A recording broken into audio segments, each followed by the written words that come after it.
How many girls want the catcall to come back where guys just hit on you outside somewhere like in the garden? Well, that's a very interesting question, and I have to be honest, I'm not really sure. But I'd venture to say it's a pretty safe bet that it's a lot higher number than most people would ever want to admit, especially women. We've been doing this for thousands of years. I mean, there's animals that do it. Whales communicate and jump out of the water to attract a mate.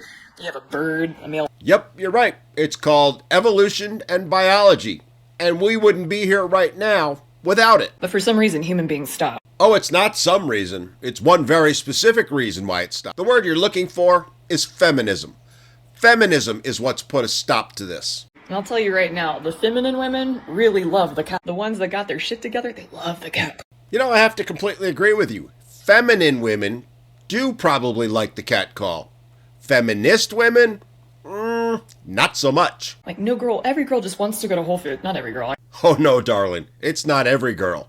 More on that in a minute. But a lot of women just want to go to Whole Foods, pick up flowers, and have a guy start a conversation. Again, I agree with you. There are a lot of women. In fact, I might argue the majority of women would appreciate that. But lassie, there's the rub. It's not all women. It may be a majority, but it's not all. Dating apps suck. Well, I have to admit I wouldn't know because I don't use them, but from what the guys tell me, they do indeed suck. And if women think they suck, imagine how bad it must be for the men. And if you want to form a genuine connection with a woman, don't be afraid to say, hey, how are you doing? Start a conversation. Oh, darling, you just lost every man out there because we all know it's a trap. I know that whole movement really, terrified men into speech. No, not terrified. Look, I get it, ladies. You love to assign emotions to things, and especially to men.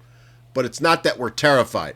It's that we're smart. We've made a prudent, logical decision to not approach you because the risk of doing so far, far exceeds any potential reward. We've also seen the videos and heard from the women, who you even might agree are the minority, who've told us to not approach. Don't come anywhere near you.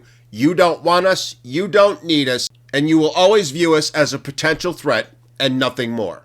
And while I may agree with you that it is a minority, a very small minority in fact, that minority exists, and they are a clear and present danger, not just to that man, but all men. They are the ones that are speaking for you, and the fact of the matter is, you've let them speak for you, which is why you're at where you're at. You just don't tell her she has a nice ass in Whole Foods. Just be like, hey, I see that you're getting this food. I like that food too.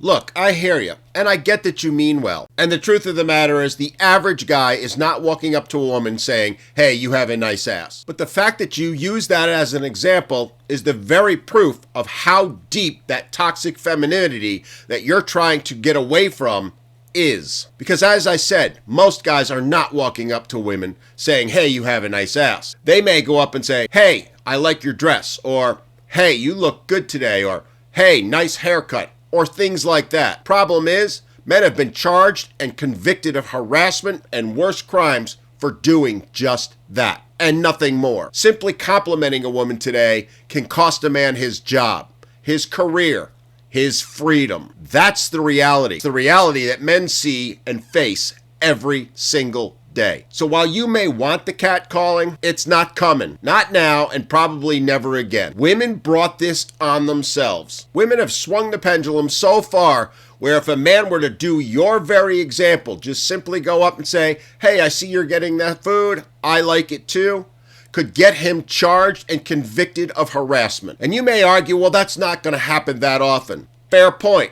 But all it has to happen is once for a man, and he loses everything, including possibly his freedom. Put yourself in his shoes for just a moment and ask yourself, would you jump off that bridge knowing that risk was there? I doubt it. The bottom line is, women brought this on themselves, and it's on them to change it. Until the feminine women start telling the feminist women to stop speaking for them and driving men away, it isn't going to change. But that day is a long, long way off.